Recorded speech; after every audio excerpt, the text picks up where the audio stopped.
Chapitre 26 Les préparatifs pour la Deuxième Guerre mondiale. Au tournant des années 1930, le monde croyait avoir encore survécu à la guerre pour mettre fin à toutes les guerres. La der des der, qu'il disait. Mais dans les coulisses, selon l'auteur, un autre scénario se préparait déjà, plus vaste, plus sournois, plus calculé. Le 6 février 1929, une rencontre capitale eut lieu à Washington. Montagu Norman, président de la Banque d'Angleterre, se rendit aux États-Unis pour rencontrer Andrew Mellon, alors ministre des Finances. Ce rendez-vous, apparemment technique, allait, selon certains observateurs, sceller le destin économique du monde. Peu après, la Federal Reserve, la Banque centrale américaine, augmenta brusquement ses taux d'intérêt.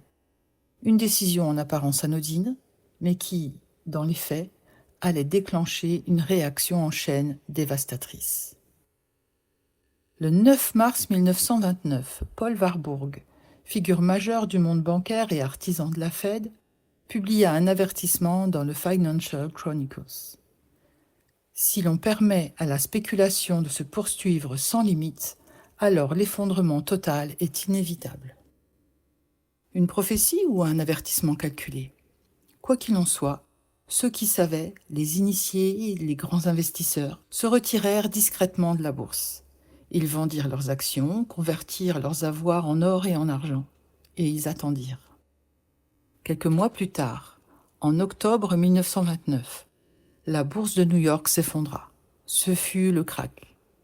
En quelques jours, des millions d'Américains perdirent leurs économies, des entreprises fermèrent, les banques s'effondrèrent, et la misère s'installa. Mais pour l'auteur, rien de tout cela n'était le fruit du hasard.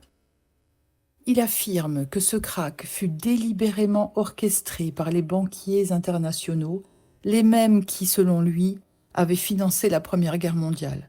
Leur but ? Créer une crise mondiale pour restructurer l'économie à leur profit et préparer le terrain pour un nouveau conflit planétaire. Dans son ouvrage, dit Upsteiger, Des Griffin écrit: le moment était venu.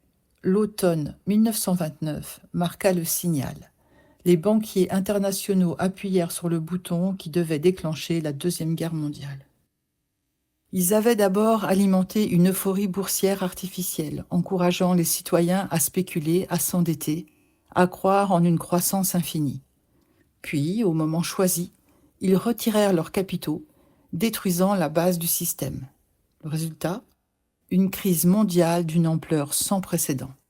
Des millions de chômeurs, des nations ruinées, des peuples à genoux. Et au cœur de cette misère généralisée, les Illuminati, selon l'auteur, auraient trouvé leur opportunité. Ils rachetèrent à bas prix des terres, des entreprises, des banques. Tout ce qui avait encore de la valeur passa progressivement sur leur contrôle. Et pendant que le peuple subissait la faim et le chômage, eux renforçaient leur emprise. Cette crise économique, la plus grave du siècle, n'était pas seulement une catastrophe financière, c'était, selon l'auteur, un outil de domination. Les effets furent mondiaux. L'Europe s'effondra à son tour. Les régimes autoritaires prirent racine. La pauvreté nourrit le désespoir, et le désespoir, à son tour, engendra la guerre. Dans ce contexte, une autre force gagna en puissance, le CFR, Council of Foreign Relations, institution née de la Première Guerre mondiale, financée et dirigée, selon ce récit, par les mêmes élites bancaires et industrielles. Le CFR, à cette époque, devint bien plus qu'un cercle d'influence. Il attira dans ses rangs les figures clés de la société américaine, des membres du gouvernement, des magnats de l'économie, des dirigeants de la presse, des officiers supérieurs de l'armée. C'était, selon l'auteur, une nouvelle forme de pouvoir, silencieuse, transversale, mais déterminante. Pour lui, les banquiers n'avaient pas seulement provoqué une crise économique, ils avaient aussi installé leur relais dans les centres nerveux du pouvoir immédiat, la finance, les médias, la politique, l'armée. Et tout cela dans un seul but, préparer les conditions d'un nouvel ordre international fondé sur la dépendance économique et la guerre permanente. Ainsi, la Grande Dépression ne fut pas, dans cette lecture, une simple tragédie accidentelle, Ce fut une opération de grande envergure, un laboratoire d'ingénierie sociale et politique, un moyen de briser les résistances, d'uniformiser les politiques économiques et de pousser les nations au désespoir, jusqu'à les rendre prêtes à accepter n'importe quelle solution, même la guerre. Et c'est bien ce qui arriva.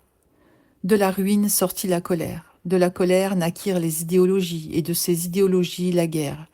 Le monde entra alors dans une nouvelle ère de chaos dont le fil conducteur n'était pas le hasard, mais la stratégie.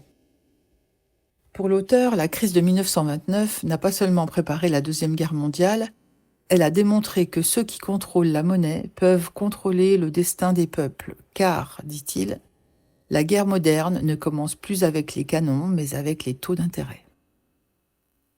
Et c'est là, dans le silence des conseils financiers, que s'écrivent les pages les plus sombres de l'histoire, celles qu'on ne raconte jamais dans les manuels scolaires.